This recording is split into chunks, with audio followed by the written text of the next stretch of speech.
အားလုံးပဲမင်္ဂလာပါရှင်ကျမတို့ရဲ့ My Sport Master မှာပြန်လည်ကြိုဆိုလိုက်ပါရစေ။ယနေ့တင်ဆက်ပေးခြင်းတဲ့အကြောင်းအရာလေးကတော့ပြိုမေတို့ရဲ့အသေးကျော် David Beckham အကြောင်းကိုတင်ဆက်ပေးခြင်းပါတယ်။အင်္ဂလန်ဘောလုံးလောကမှာ Beckham ကိုမသိတဲ့သူမရှိတော့ပါဘူး။ David Beckham ကို1985ခုမေလ2ရက်နေ့တွင်အင်္ဂလန်နိုင်ငံလန်ဒန်မြို့အရှေ့ပိုင်းလေဒန်စတုန်းမြို့ငယ်လေးတွင်မွေးဖွားခဲ့ပြီးငယ်ရွယ်စဉ်ကလေးဘဝတွေကပင်ဘောလုံးအားကစားကိုချစ်မြတ်နိုးသူပါ။သူ၏နာမည်အပြည့်အစုံမှာDavid Robert Joseph Beckham ဖြစ်ပေမဲ့လူအများကတော့ David ဟု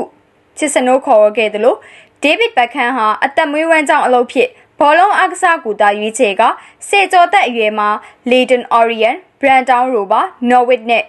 Tottenham Hotspur စတဲ့အသင်းများနဲ့ကစားခဲ့ပြီးအသက်17နှစ်အရွယ်မှာတော့ Manchester United ဘောလုံးကင်းထောက်တွေရဲ့ဂရုတစိုက်စောင့်ကြည့်ခံခဲ့ရပြီး Manchester United Academy စာချုပ်ချုပ်ဆိုက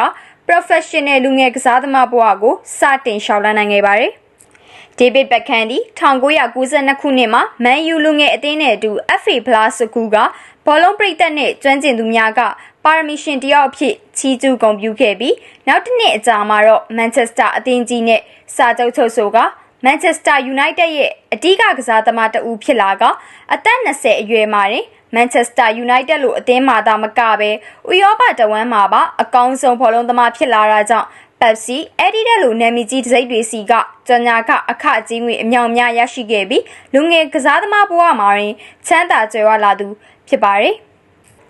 ဒါအပြင်2002ခုနှစ်မှာတော့သူ့ရဲ့အောင်မြင်ကြကြပြီးနာမည်ကြီးမှုဟာ Man U အသင်းနဲ့ပြဿနာဖြစ်လာတာကြောင့်စပိန်နာမည်ကျော်ထိပ်တန်းကလပ် Real Madrid အသင်း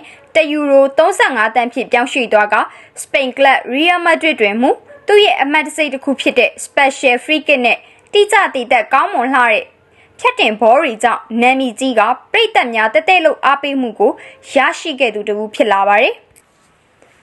David Beckham ဟာဘောလုံးကန်ရရင်တခြားကစားသမားများလိုအလိန်ခေါင်းနဲ့လျင်မြန်စွာမပြေးလွှားနိုင်ပေမဲ့သူစီကနေဖြတ်တင်ဘောနဲ့ free kick တွေဟာတင်ကိုတကိုအဖြစ်လွယ်ကူစေပြီး Ronaldo ကြီး Zidane, Roberto Carlos နဲ့ Figo တို့လိုနာမည်ကျော်အသင်းဖော်တွေနဲ့အတူတူ2006-2009မှာစပိန်လာလီဂါချန်ပီယံဆုနဲ့စပိန်စူပါဖလားတို့ကိုရယူနိုင်ခဲ့တာကြောင့်ထိပ်တန်းကလပ်အသင်းများစွာအလိုရှိခဲ့သူတဦးပါဘက်ခန်ကိုထိပ်တန်းကလပ်အသင်းတစ်သင်းဟာကမ္ဘာစံချိန်တင်ပြောင်းရွှေ့ကြည့်ပြီးကခေါ်ယူရန်ကမ်းလှမ်းခဲ့ပေမဲ့ Real Madrid အသင်းက David Beckham အားရောင်းချသွားရန်ဆန္ဒမရှိတာကြောင့်လာစာတိုးပြီးက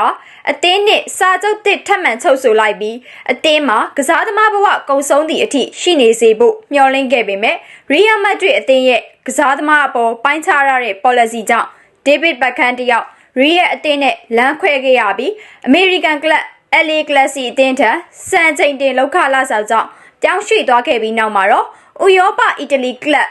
AC Milan အသင်းထံအငှားနဲ့ထွက်ကစားသလို2013ခုနှစ်ရောက်မှာတော့ပြင်သစ်လီဂူကလပ် PSG အသင်းနဲ့6လစာချုပ်ချုပ်ဆိုက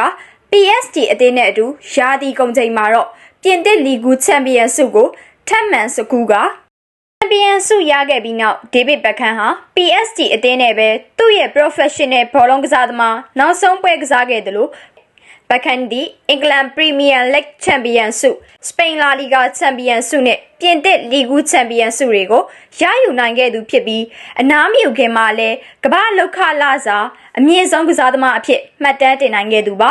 ဒါအပြင်သူဟာနိုင်ငံလက်ရွေးစင်အင်္ဂလန်အသင်းနဲ့အတူစံချိန်တင်ပွဲအရေးအတွက်များစွာကစားပေးခဲ့တယ်လို့1988ခုနှစ်တွင်အင်္ဂလန်အသင်းနဲ့ကိုလံဘီယာအသင်းတို့ရဲ့ကမ္ဘာဖလားပွဲစဉ်မှာသွင်းယူခဲ့သောဂိုးဟာဆိုရင်ဖြင့်အင်္ဂလန်အသင်းပရိသတ်များရဲ့အသေးကျော်ဖြစ်လာစေခဲ့တယ်လို့ဂရီအသင်းနဲ့ပွဲစဉ်တုန်းက Way White ခါကန်သွင်းခဲ့သော free kick ကန်ချက်တွေဟာလည်းကမ္ဘာအကောင်းဆုံး free kick roll အဖြစ်ချီးကျူးဂုဏ်ပြုခြင်းကိုခံခဲ့ရကအင်္ဂလန်အသင်းနဲ့မှတ်တမ်းကောင်းများပိုင်ဆိုင်ခဲ့သူ David Beckham ဒီဘောလုံးကစားသမားဘဝမှာအနားယူပြီးနောက်မှာတော့ကိုပိုင် brand ပစ္စည်းများထုတ်လုပ်ရောင်းချပြီးချမ်းသာလာခဲ့တယ်လို့ဘောလုံးလောကရဲ့စံပြပုဂ္ဂိုလ်တဦးဖြစ်လာခဲ့ကပြည်ထိုင်ဖက်ရှင်ကောင်စီ၏တန်အမတ်ကြီးယာရုနဲ့ဂုံထူးဆောင်သူဖြစ်လာပြီး2015ခုနှစ်တွင်ဖောင်ဒေးရှင်းတစ်ခုတည်ထောင်ကစင်ရဲချို့တဲ့သောကလေးငယ်များမကျန်းမာသောကလေးငယ်များအတွက်ကူညီထောက်ပံ့ပေးတာကပရိုက်တာအသင်းများအကြိမ်ကြိမ်လှူဒန်းထားနိုင်ခဲ့သူ David Beckham ဟာ Victoria Beckham နဲ့အတူသားသမီး3ဦးထွန်းကားခဲ့ပါတယ်။